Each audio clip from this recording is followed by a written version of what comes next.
హరి ఓం. శ్రీ గురుభ్యో నమః. శ్రీ రమణ సద్గురుదేవాయ నమః. శ్రీ రమణ భాషణలు 622. శ్రీ భగవాన్లు చేతి వేలికి కట్టు కట్టి ఉంది. అదేమిటి అని ఒక భక్తుడు అడిగాడు. వేలు వెళ్లి కత్తిపీట మీద పడింది అన్నారు భగవాన్. కత్తి జడం దాంతో పోలిస్తే వేలు చైతన్యం కలిగింది కదా, కాబట్టి కత్తి దానికి అదే కదలలేదు, అది జడం కదా, కాబట్టి వేలే వెళ్లి కత్తి మీద పడింది. ఆ జడమైన కత్తితో పోలిస్తే ఈ వేలు చైతన్యం అయింది కదా, ఇది కదలగలదు కదా, అందుకు ఇదే వెళ్ళి దాని మీద పడింది. మనం ఏమంటాం, కత్తి వచ్చి చేతి మీద పడింది అంటాం. అదే దృష్టికి మాటకి అంత తేడా ఉంటుంది. కత్తి చేతి మీద పడిందా? జడమైన కత్తి వచ్చి నీ చేతి మీద పడగలదా? ఎవరైనా అనుకుంటారా? అనుకోరమ్మా. వేలు నుండి కత్తి మీద పడింది అన్నాడు భగవాన్. కత్తి జడము, దాంతో పోలిస్తే వేలు చైతన్యం కదా. మరి వెళ్ళి వేలే వెళ్ళి కత్తి మీద పడింది అంటే అలాగే చైతన్యమైన నేనే దేహము మీద పడ్డాను. అప్పుడు దేహం చైతన్యం కలిగిన దాని వల్లే ఉంది. జడమైన కత్తి చైతన్యమైన వేలు మీద పడలేదు. ఎలా అలాగే జడం దేహము నన్ను ఆక్రమించలేదు. చైతన్యమైన నేనే దేహాన్ని ఆక్రమించాను. ఆక్రమించి నన్ను నేను వచ్చిపోయాను, దేహాన్ని నేనని మోహపడుతున్నాను. అలాగే జడమైన కత్తి చైతన్యమైన వేలు మీద పడలేదు అని తెలియక కత్తి చేతి మీద పడింది అంటున్నాను. సరిపోయిందా సమన్వయం? బాగా సరిపోయిందమ్మా. జ్ఞాని దృష్టికి, జ్ఞాని వ్యవహారానికి, జ్ఞాని మాటలకి ఎంత అద్భుతమైనటువంటి అంతరార్థాలు ఉంటాయో విద్యుత్ కలిగిన వాళ్ళు తెలుసుకోగలుగుతారు. హరి ఓం నమః. హరి ఓం. శ్రీ గురుభ్యో నమః. శ్రీ రమణ భాషణంలో 623వ భాషణ. మరొక భక్తునికి భగవాన్ ఇలా తెలిపారు. 5 స్థితులున్నాయి అని. 1 నిద్ర, 2 నిద్ర మేల్కొనబోయేటువంటి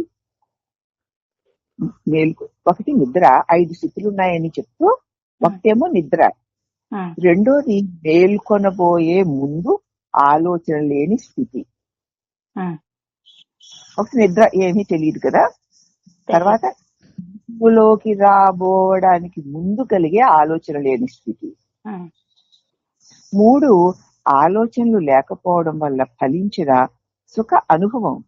ఏ ఆలోచన లేదు కానీ కాదు, అలాగ ఆలోచన లేకపోవడం వల్ల మెలకువలో తెలియబడేవి తెలియబడ్డది ఒకలాంటి రసానుభూతి, మగతలాంటి ఒక మధుర అనుభవం. అది 3వది. 4 వాసనల కదలికలు. 4వది వాసనలన్నీ కదులుతున్నాయి. ఇక 5వది విక్షేపాలతో కూడిన పూర్తి మెలకువ. అట్లాగా ఎప్పుడైతే ఆలోచన లేకపోవడం వల్ల లభిస్తున్న సుఖానుభవ రసాస్వాదనము 3 అయితే, 4వది వాసనలు కదులుతున్నాయి ఒక్కొక్కటి. అమ్మ ఇప్పుడు లేవాలి కదా, ఇది ఇలా చేయాలి కదా, ఇది అలా చేయాలి కదా అని మనసులో కాసేపులో వాసనలు కదులుతున్నాయి. కదిలికది ఇప్పుడు విక్షేపాలతో కూడిన పూర్తి ఈ మెలకువ. ఇంకా తర్వాత ఆ నిద్రలో ఏమీ లేనిది, ఆ మెలకువలోకి మేలుకోకబోయే ముందు ఉన్న ఆలోచనలు లేని స్థితి. ఆ తర్వాత ఆలోచనలు లేకపోతే కలిగిన రసాస్వాదనం అనే ఒక మగతతో కూడినటువంటి ఒక ఆనందకరమైన అనుభవము. ఆ తర్వాత ఇందులో లోపల లేవాలి, ఇది చెయ్యాలి అంటూ ఆలోచనలు. ఆ తర్వాత ఇక లేచిపోయి విక్షేపాలు, ఇది అలాగ అది ఇలాగంటూ చిందులు గంతులు వేసేటువంటి మెలకువ. 5 ఉన్నాయి చూసుకోండి. ఉమ్, నిధులలో నుంచి మెలకువలకు వచ్చే లోపుగా జరుగుతున్న ఈ సంఘటనల్లోనే మీ రసాస్వాదన ఆనందాన్ని గుర్తు పెట్టుకొని అది అంటే ఉమ్, అదే పైన చెప్పబడిన స్వరూపం. పైన చెప్పబడిన వాటిలలో రెండో దాన్ని శాశ్వతం చేసుకుంటూ ఉండాలి. ఉమ్, మేల్కొని పోయే ముందు ఆలోచన లేని స్థితిని శాశ్వతం చేసుకోవాలి. ప్రభాస్. కాబట్టి సాధకుడు చక్కగా తమ స్వరూపాన్ని తమ పొందాలంటే అటు అజ్ఞాన నిద్రయు కాక ఇక మెలకువలోని నానాత్వాలతో రాగద్వేషాలతో కూడిన అలజడులతో ఉన్న మెలకువ కాక ఉమ్, నిద్రకి మెలకువకి మధ్య ఉన్నటువంటి రసాస్వాదనము కాక తలంపులు లేని స్థితి, ఉమ్, దాన్ని శాశ్వతం చేసుకోవాలి అన్నారు భగవాను. ఈ 5 స్థితుల్ని సాధకులకి అనుకూలంగా తెలియజేశారు శ్రీ భగవానుడు. హరికి ఓం నమః. ఇక ఫిబ్రవరి 4, 1939 భాషణలు 624. భక్తుడు అడుగుతున్నాడు భగవంతుణ్ణి, ప్రతి ఆలోచనతోనూ కర్త మరియు విషయము రెండూ కనిపించడము అంతరించడము ఉంటాయి కదా భగవాన్. ప్రతి ఆలోచనలోనూ ఆలోచించేవాడు, ఆలోచించే విషయము, ఉమ్, అది కాసేపు కనిపించడము, అవి పోవడము ఉంటూ ఉంటాయి. మరి ఈ కర్త అదృశ్యమైతే నేను కూడా అదృశ్యం అవుతుంది కదా. ఉమ్, అది అలాగే అంటే ఆత్మవిచారణ ఎలా సాగుతుంది? కర్త అదృశ్యం ఇప్పుడు నేను సాధన చేస్తున్నాను, ప్రతి ఆలోచనలోనూ ఆలోచించే నేనును ఆలోచింపబడే విషయం రెండు ఉంటున్నాయి. ఉమ్, ఇవి ఆలోచించే విషయాలు కనిపించడం లేకుండా పోవడం జరుగుతుంది. ఉమ్, అప్పుడు నేను అనే కర్త కూడా అదృశ్యమైపోతున్నాడు. అది అలాగే అయితే ఇక విచారణ ఏముంది? కర్త అదృశ్యం అయితే విచారణ ఏముంది ఉమ్, అన్నాడు ఆ భక్తుడు. ఇప్పుడు మహర్షి కర్త మనోవృత్తి మాత్రమే. కర్త అన్నది కేవలం తలంపే, నేను అన్న తలంపే ఉమ్, కర్త అంటే. మనోవృత్తి పోవచ్చు కాసేపు, ఉమ్, కానీ దానికి ఆధారమైన సత్యం నిలిచే ఉంది కదా. ఉంటాం. మనోవృత్తికి ఈ నేను ఆధారం. ఉమ్, దానిలోనే మనోవృత్తులన్నీ లేవడం మళ్ళీ తొలగిపోవడం జరుగుతుంది. ఉమ్, మనోవృత్తి అంటే నేను అన్న తలంపు రూపమైన నేను. దానికి తలంపు లేని నేనే ఆధారం. దానిలో నుంచే నేనన్న తలంపు మనోవృత్తి రూపంలో వ్యక్తమవుతుంది. ఉమ్, ఆ మనోవృత్తి పోతుంది. ఉమ్, దానికి ఆధారమైన సత్యం అలాగే ఉంది కదా. ఉందమ్మా. ఈ మనోవృత్తికి ఆ సత్యమైన నేనే ఆధారం. ఉమ్, దానిలోని మనోవృత్తులన్నీ లేవడం, కాసేపు ఉండడం, మళ్ళీ కలిసిపోవడం జరుగుతుంది. అది అలాగే ఉంది నీ నిజస్వరూపమైన నేను.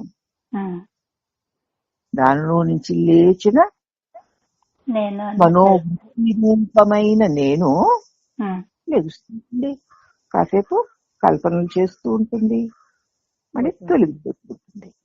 కానీ నీ నిజమైన నేను అలాగే శాశ్వతంగానే ఉంది కదా అన్నారు భగవాన్. అప్పుడు భక్తుడు ఆత్మను శ్రోత, మంత, విజ్ఞాత అంటూనే మళ్ళీ దాన్నే అశ్రోత, అమంత, అవిజ్ఞాత అంటారు. మళ్ళీ మీరేనేమో ఆత్మని శ్రోత అంటున్నారు, మంత అంటున్నారు, విజ్ఞాత అంటున్నారు. అంటూనే మళ్ళీను ఆత్మ శ్రోత కాదు, ఆత్మ మనసు కాదు, ఆత్మ విజ్ఞాన బుద్ధి కాదు అంటున్నారు మళ్ళీ. ఉమ్, ఎందుకలా అన్నాడు. అదంటే విజ్ఞానమయ కోశంలోని మార్పుల వల్లనే పామరుడు తను గుర్తిస్తాడు. ఉమ్, ఈ మార్పులు తాత్కాలికం. విజ్ఞానమయంలో ఉన్నటువంటి మార్పులు విజ్ఞానమయ కోశంలో ఉన్న మార్పుల్ని బట్టి తాను వినేవాడిని, తాను చూచేవాడిని, తాను ఆలోచించేవాడిని, తాను చేసేవాడిని అనుకుంటాడు ఉమ్, పామరుడు. ఉమ్. ఆ రకంగానే తను గుర్తిస్తాడు. ఈ మార్పులు తాత్కాలికమే కదా, అవునమ్మా. అవి వస్తాయి పోతాయి. పోతాయి. అందుకే దాన్ని విజ్ఞానమయ కోశము అన్నారు. ఉమ్, అయితే స్వచ్ఛమైన చైతన్యం మాత్రం మిగిలితే ఉమ్. ఈ అనుకోవడాలు, ఆలోచించడాలు, వినడాలు, చూడడాలు ఏమీ లేవు. కదా, అవన్నీ అశ్రోత, అమంత, అవిజ్ఞాత, ఉమ్, అవేమి లేకపోతే ఉమ్, అదే చిత్, అదే ఉమ్, పరమాత్మ. ఉమ్, అన్ని ఉంటే కదా, అంటే విజ్ఞానమయ కోశంలో ఉమ్, నేను చూస్తున్నాను, నేను వింటున్నాను, నేను కంటున్నాను, నేను తింటున్నాను, నేను అంటున్నాను, అనుకుంటున్నాను అనేటువంటి దాన్ని పామరుడు ఉమ్, తన్ను గుర్తిస్తాడు. ఉమ్, తను వినేవాళ్ళగా, తినేవాళ్ళగా, అనేవాళ్ళగా, అనుకునేవాళ్ళగా గుర్తిస్తాడు. ఉమ్, ఇవి మార్పులు కాసేపు ఉంటాయి, పోతాయి, కానీ అవి మళ్ళీ అణిగిపోతాయి. ఉమ్, అందుకే దాన్ని విజ్ఞానమయ కోశము అన్నారు. ఉమ్, అయితే స్వచ్ఛమైన చైతన్యము అలా మిగిలే ఉంది. దానిలో అనుకునేవాడు ఒకడు వచ్చి ఉంటున్నా, తింటున్నా, అంటున్నా, ఉంటున్నా అనేటువంటి అనేక కల్పనలు జరిగి అవి పోతూనే ఉన్నాయి. పోయినా అక్కడ శుద్ధ చైతన్యము, స్వచ్ఛమైన చైతన్యము, ఈ లేని నిర్మలమైన చైతన్యం మిగిలే ఉంది. ఉమ్. అదే చిత్, అదే పరమాత్మ. ఆలోచనలు పోయిన తర్వాత సహజ స్థితిలో ఉండడమే ఆనందం. ఒక కొలనులో ఏ అలలు లేకుండా చక్కగా స్వచ్ఛంగా నిశ్చలంగా ఉంది మా కొలను. అవునమ్మా. ఇందులో చిన్న గులకరాయి పడిందమ్మా. ఉమ్, అలా అలా చిన్న అల మొదలై అలలు అలలు అలలు కొలను నిండా ఆక్రమించాయమ్మా. ఉమ్, అప్పుడు ఎలా ఉంది? అలలు అలలుగా కలకలంగా ఉండేది. ఉమ్, కాసేపటికి ఆ గులకరాయి యొక్క సాంద్రత తగ్గే కొద్ది అలల సాంద్రత కూడా తగ్గి అది నిస్తరంగం అయిపోయింది. అలాగే నీ నిజస్వరూపమైన చైతన్యములో నేను అన్న ఒక భావన కలిగి, నేను విన్నా, నేను తిన్నా, నేను ఉన్నా, నేను అన్నా, అనుకున్నా అంటూ అనేక అనేక తలంపులుగా అలలుగా కలిగి అవి మళ్ళీ అణిగిపోతే మళ్ళీ ఆ చైతన్య స్వరూపము నిశ్చలంగా నిర్మలంగా అలాగే ఉంది కదా. ఉందమ్మా. కాబట్టి స్వచ్ఛమైన చైతన్యం మాత్రమే మిగిలితే అదే చిత్తు, అదే పరమాత్మ. ఆలోచనలు పోయిన తర్వాత సహజ స్థితిలో ఉండడమే ఆనందం. ఉమ్, అయితే ఇప్పుడు మనకి ప్రయత్నపూర్వకంగా నేను చెబుతుంటే భావపూర్వకంగా కలుగుతుంది. ఉమ్, అదే శాశ్వతం అయిపోతే ఉమ్. సహజ సమాజం. అయితే ఆ ఆనందం అశాశ్వతమైతే కాసేపు పెరుగుతూ కాసేపు తరుగుతూ ఉంటే ఉమ్, అది ఆనందమయ కోశమే గాని శుద్ధ ఆనందం కాదు. కాసేపు కాదమ్మా. పెరుగుతూ ఉమ్, కాసేపు తగ్గుతూ ఉంటే అది ఆనందమయ కోశములో కాసేపు భావనల యొక్క బలం వల్ల, నీకు ఇష్టమైన భావనల యొక్క బలం వల్ల ఆనందమును, అనిష్టమైన భావనల యొక్క బలం వల్ల దుఃఖము కలుగుతుంటాయి. ఉమ్, అది ఆనందమయ కోశంలో వ్యవహారం. ఉమ్. అది శుద్ధ చైతన్యం కాదు. అయితే ఇప్పుడు చేయవలసింది ఏమిటంటే ఆలోచనలు పోయిన తర్వాత శుద్ధమైన నేను మీదనే నీ చిత్తం నిలపాలి. ఉమ్, అక్కడే స్థిరపడాలి. ఉమ్. సత్స్థితి. దీన్ని ఒక రీతిగా అత్యంత సూక్ష్మ ఆలోచన అనవచ్చు. ఉమ్, లేకపోతే దాని గురించి మాట్లాడడమే వీలవ్వదు కదా. అవునమ్మా. ఒక రీతిగా ఏమిటి అంటే అది సాక్షాత్తు సత్యాత్మే. దీన్ని నిర్వచించేవారు ఎవరు? నిర్వచించేవారు ఉంటే అత్యంత సూక్ష్మమైన ఆలోచన అనవచ్చు. లేకపోతే దాన్ని గురించి మాట్లాడడమే కుదరదు గనక అది సాక్షాత్తు ఆత్మే, సత్యాత్మే. దాన్ని నిర్వచించేది ఎవరు? ఎవరికి ఏ విధంగా నిర్వచిస్తారు? కాబట్టి కైవల్య నవనీతము, వివేక చూడమని దీన్ని చక్కగా వివరించి చెప్పాయి. నిద్రలో ఆత్మబోధ పూర్తిగా నష్టం కాకపోయినా అందువల్ల జీవుని అజ్ఞానం పోదు. నిద్రలో ఆత్మబోధ పూర్తిగా నష్టం కాకపోయినా, నేనున్నాను అన్నది పూర్తిగా పోకపోయినా జీవుడికి అజ్ఞానం మాత్రం పోదు. ఈ అజ్ఞాన నాశనానికి వృత్తి జ్ఞానం అంటే సూక్ష్మ మానసిక స్థితి కావాలి. నిద్రలో నీకు ఏమీ తెలియకపోయినా, నేనున్నాను సుఖాన్ని అనుభవిస్తూ ఉన్నా జీవుడికి అజ్ఞానం పోదు. అనుభవిస్తూ ప్రతి జీవి నిద్రలో అనుభవిస్తూనే ఉన్నాడు ఆత్మసుఖాన్ని. కానీ వాడు అజ్ఞానం పోతుందా? మరి పోవడం లేదు.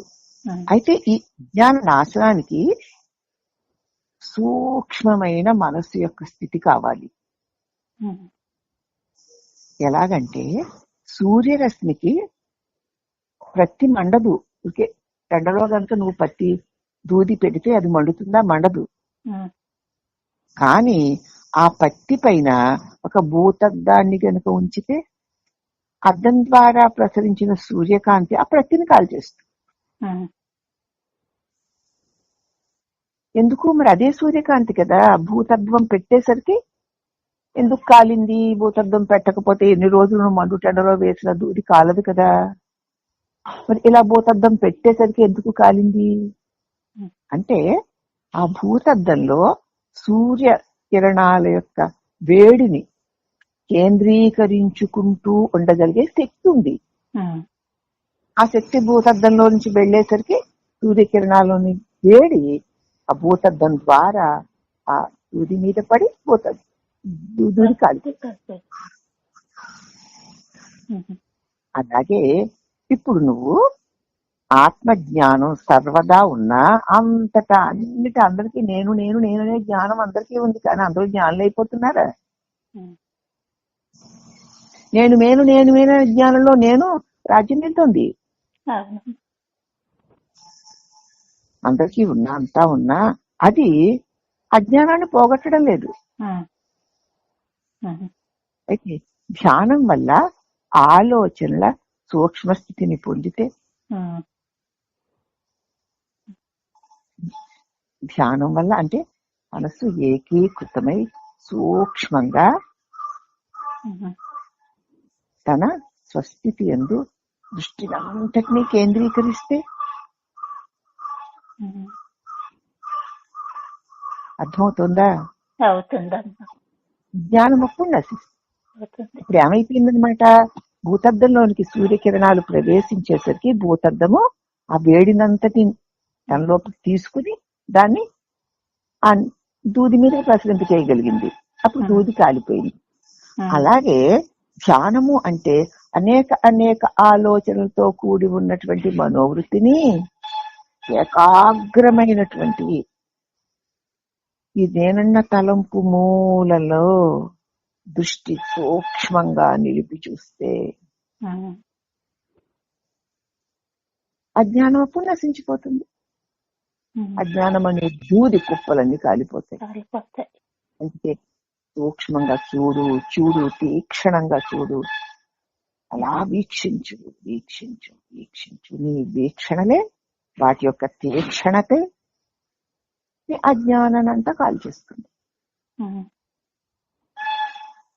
వివేక చూడమణిలో చెప్పినట్లు అతీవ సూక్ష్మ పరమాత్మతత్వం నస్తూల దృష్ట్యా.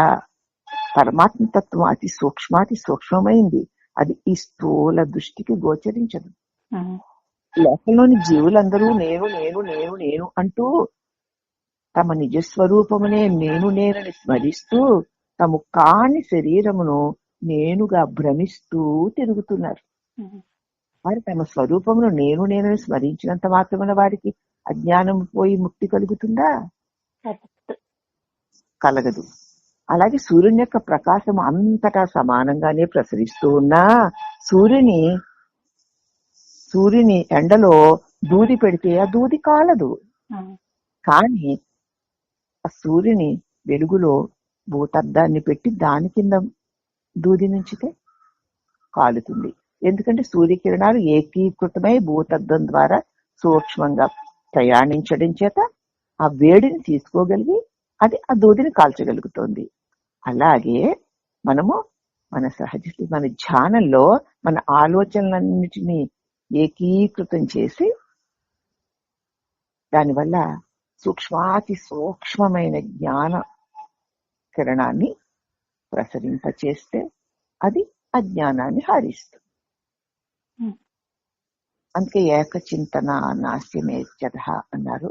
అలాగే నీ సమస్త శక్తులన్నిటినీ కూడా కేంద్రీకరించి ఏ అన్య విషయాల మీదకి వెళ్ళనివ్వకుండా నేను అన్నని తలంపు పుట్టు చోట్లో కేంద్రీకరించి ఉంచు.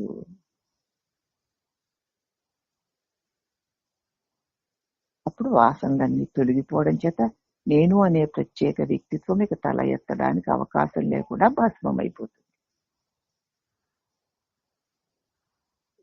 కాబట్టి పరమాత్మ తత్వం అతి సూక్ష్మమైంది, ఈ స్థూల దృష్టికి గోచరించదు అన్నారు వివేక చూడామణిలో. ఏష స్వయం జ్యోతి రసేష సాక్షి, ఇది తానే ప్రకాశిస్తుంది, అన్నిటికీ సాక్షి తానై, సాక్షికి సాక్షి తానై వెలుగొందుతున్నది. ఈ సూక్ష్మ మానసిక స్థితి మనోవృత్తి కాదు, మనసులో లేచిన తలంపు కాదు. మానసిక స్థితులు రెండు విధాలుగా ఉంటాయి.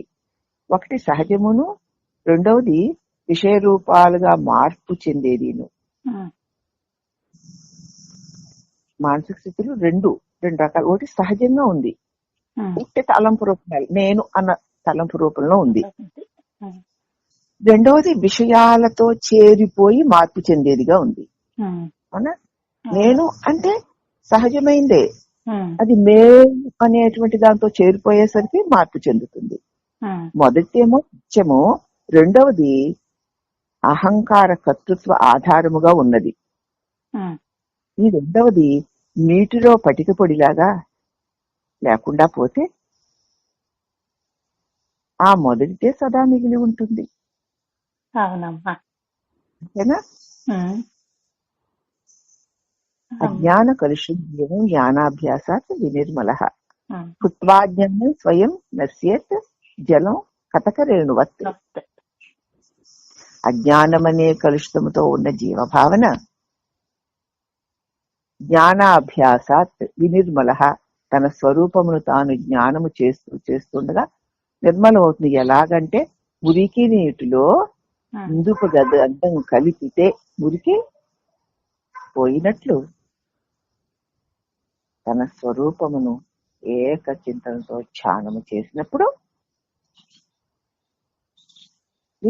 మిథ్యా నేను వికర్తృత్వ భావం తొలగిపోతుంది. కాబట్టి నీటిలో పటిక పొడి కలిపితే అది కల్మషాలను తీసుకొని కిందకి వెళ్ళిపోయి శుద్ధ జలాలను మిగులుస్తుంది కదా. అలాగా ఈ ప్రయోజనానికి ధ్యానమే గొప్ప ఉపాయం. నీ స్వరూపాన్ని పొందడానికి ధ్యానమే గొప్ప ఉపాయం. ఇది త్రిపుటి అంటే జ్ఞానము జ్ఞాత జ్ఞేయములోనిదే అయితే ఇది త్రిపుటి. ఈ త్రిపుటి జ్ఞానము జ్ఞేయములోనిదే. ఇది ఈ ధ్యానం ధ్యానించేవాడు ధ్యానింపబడేది జ్ఞేయము ఉంటాయి. అయినా సరే చివరికి అది ధ్యానం యొక్క ఏకాగ్రత వల్ల జ్ఞానంగా మారిపోతుంది. అప్పుడు జ్ఞాతను జ్ఞేయము ఉండవు, జ్ఞానమే మిగులుతుంది. ధ్యానానికి ప్రయత్నం కావాలి, జ్ఞానము అయత్నం. ధ్యానం చేయడానికి ప్రయత్నం కావాలి. ఉమ్, జ్ఞానము అయత్నం. ధ్యానం చెయ్యొచ్చు మానొచ్చు గాక, తప్పుగా చెయ్యొచ్చు గాక. మరి జ్ఞానం అట్లా కాదుగా. ఉమ్, జ్ఞానము కర్తృతంత్రమై ఉన్నది. చేసేవాడు ఉండి చేసేది ధ్యానం. ఉమ్, జ్ఞానము ఆ సద్వస్తువే తానయ్యుంది, స్వయంగా పరమాత్మే. సద్వస్తే తానై ఉన్నటువంటి జ్ఞానమును కదూ ఉమ్, నేను అనే కర్త ఆ జ్ఞానమును అవలంబించి తన ధ్యేయమును పొందడానికి ప్రయత్నం చేస్తూ ఉంటాడు. అదే ధ్యానం. ఆ జ్ఞానాన్ని అవలంబిస్తేనే ఈ కర్త ధ్యానము చేయగలడు, తన ధ్యేయమును పొందగలడు. ఉమ్, ఈ కర్తకి, ఈ జ్ఞాతకి తన జ్ఞేయమును పొందడానికి జ్ఞానమే ఆధారం. ఆధారం. ఆ, ఈ జ్ఞానాన్ని ఆధారం చేసుకుని తన పొందవలసిన ధ్యేయ వస్తువుని ధ్యానించగా ఆ కర్త, ఆ జ్ఞేయ వస్తువు ఆ జ్ఞానంలో లీనమైపోతాయి. ఆఖరి జ్ఞానమే స్వరూపంగా మిగులుతుంది. ఏం పోత, ఏం కరుణ, ఏం గమన. అవునమ్మా. కాబట్టి ఈ జ్ఞానము వస్తుతంత్రము, స్వయంగా పరమాత్ముడే. ఉమ్, కాబట్టి మనం నిజంగా చేస్తుంటే దానికి అదే తెలుస్తూ ఉంటుందమ్మా. చెయ్యకుండా కాసేపు విన్నంది తర్వాత ఊహించుకుంటూ కూర్చుంటే జరగదు తల్లి.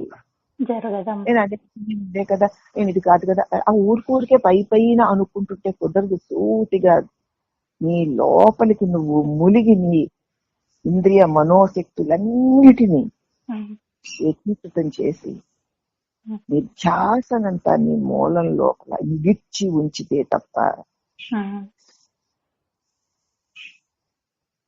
నీకు భ్రాంతులు తొలగవు. కాబట్టి పై దీపాలను చూసి ముచ్చటపడి మోహపోకండి.